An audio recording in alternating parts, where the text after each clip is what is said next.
Hi everyone, welcome back to a new video. In this video, I'll be reviewing this phone right here. This is an Alcatel OneTouch Go Play. This phone was released in December of 2015 for around $210. This phone is fitted with a Qualcomm Snapdragon 410 CPU and Adreno 306 graphics. It has 1GB of RAM, 8GB of storage, an 8MP camera, and a 5-inch 720x1280 IPS LCD display. Let's find out what this budget Android phone from 6 years ago can still do today.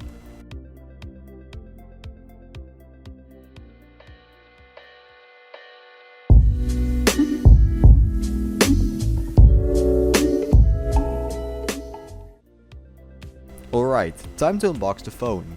Since I bought it used, it did come with the box and a pair of in-ears, but it was also missing some of the other stuff that would have came with the phone. The unboxing experience was pretty okay. It's nothing special, but absolutely nothing bad. Now it's time to set up the phone. During the initial setup, this phone could be a bit sluggish at times, but it wasn't unusable. One of the things I did first was uninstall all of the pre-installed games. I used to own an Alcatel back in the day, and most of these phones came standard with 4 or 5 pre-installed games and a lot of bloatware. Let's install some apps. After having to search for an up-to-date installer for the Google Play Store, I could get some apps installed. Most apps installed right away due to this phone running Android 5, which is still supported by a lot of apps. The only apps that would not install were Instagram and TikTok. Instagram would not update for some weird reason, and TikTok would just not install due to a lack of storage on this phone. Now, let's put in a SIM and SD card, which actually took a bit since the SIM and SD cards both have trays hidden in the side, so the phone can achieve its IP67 rating. After some time, I got both trays out and I could put my SIM and SD card in.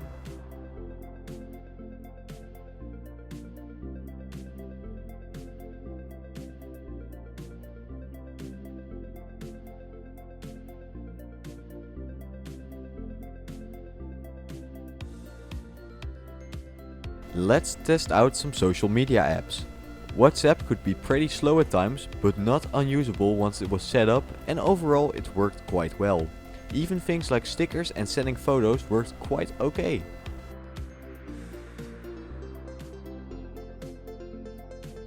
Using Snapchat, this phone really started to show its age more. The camera quality was not really bad, but also nothing extremely good. But just opening a snap from someone and then responding was very sluggish and almost undoable. In this time that I'm sending a snap back, I'll have a bit of time to talk about the battery and thermal performance of this phone. When I was setting up the phone, it definitely heated up a bit, but nothing ridiculous.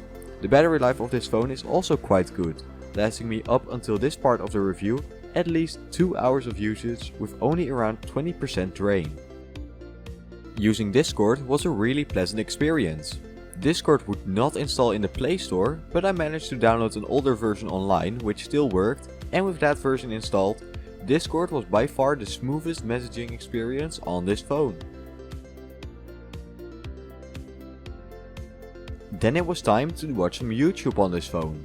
The YouTube app was very slow, but after some time I could finally watch a video. The screen is actually quite good and has pretty good viewing angles. The speakers are pretty mediocre, but they can go quite loud. This is what the speakers sound like. TFT display. Let's find out what this netbook from 14 years ago can still do today.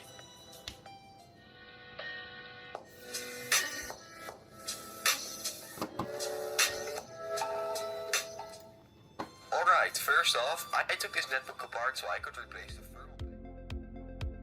For audio, this phone has a 3.5mm jack on the top side, and for data transfer and charging, it has a micro USB connector on the bottom. Now it's time to test the microphone. This is how it sounds. Alright, this is the microphone review of the Alcatel OneTouch Go Play. The microphone is situated at the bottom, next to the charging cable, and I'm pretty curious as to how it sounds. Now let's test the camera. This phone has two cameras, an 8 megapixel camera on the back, which shoots video in 720p 30fps, and it has a 5 megapixel camera on the front, which also shoots in 720p 30fps. I'll be comparing the photos and videos to my main phone, a Samsung Galaxy S21. Starting off with some close-up inside shots, the S21 of course manages to capture more details, but the overall quality of the Alcatel's photo really isn't all that bad.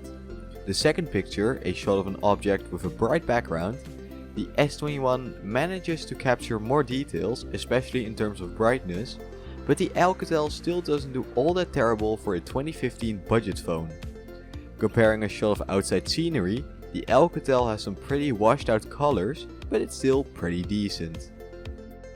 Moving on to an inside video test. The Alcatel shows its weakness here. The overall scenery is just very dark and the video is very choppy. The selfie camera also shows its weakness. The overall shot here is just way too dark.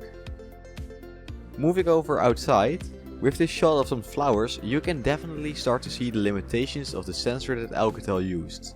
The shot is very blurry and the colors are also very washed out.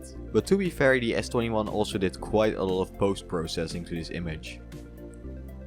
In this next shot, the Alcatel manages to at least get the picture bright enough, but it's very blurry. Now testing out some video, the Alcatel video is very poor. This video is very low quality, even by 2015 standards. The Galaxy S2 that I reviewed a couple of years ago, which was released in 2011, is leagues better than the camera on this phone. Testing out the selfie camera, it manages to produce quite a good result on this photo of some flowers. Although while testing out the video function, it's definitely lacking, but acceptable for a selfie camera on a 2015 budget phone. Then it was time to get this phone connected to my earbuds and get listening to some Spotify. Connecting to my Galaxy Buds was not an issue and Spotify was relatively usable. It could definitely be slow at times, but not completely unusable. Something fun I found out is that this phone bases the background of the lock screen on the song that you're listening to. A really cool feature which I wish my current phone had. Let's test out some games. Starting off with Clash Royale, this game would crash in the tutorial, which is weird since it actually performs pretty good up until you try to place a card. Moving on to PUBG, this game would tell me that there wasn't enough storage and crash right after.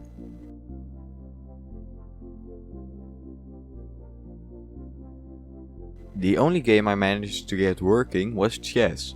Since this game isn't really all that hard to run, it was actually very playable. And with that, this video comes to an end. Now, what do I think of this phone? In my opinion, this phone is barely usable anymore in 2023. Although the base functions like calling, using text messages and a camera were just fine, the moment you try to run a modern-ish app, this phone panics. Its software is modern enough to handle it, but the hardware inside just is not. Back in 2015, when reviewers first got their hands on these phones, they complained mainly about the mediocre camera and sluggish software. Now, 8 years down the line, these exact complaints are still valid. The software got even slower, with Alcatel providing what seems to be almost no software updates, as the phone still runs Android 5, the same version of Android it was launched with. If you're planning on buying this phone just to make basic calls and maybe just a little bit of social media, I would recommend it if you can get it at a good price. But otherwise, there are just so many better alternatives around. So overall, no, I can't really recommend this phone sadly. And with that, this video comes to an end. I hope you guys enjoyed this phone review. It's been a while since the last one and I'm hoping to make a couple more in the future. Thank you guys so much for watching. Comment, like, subscribe, and I'll see you guys next time. Goodbye!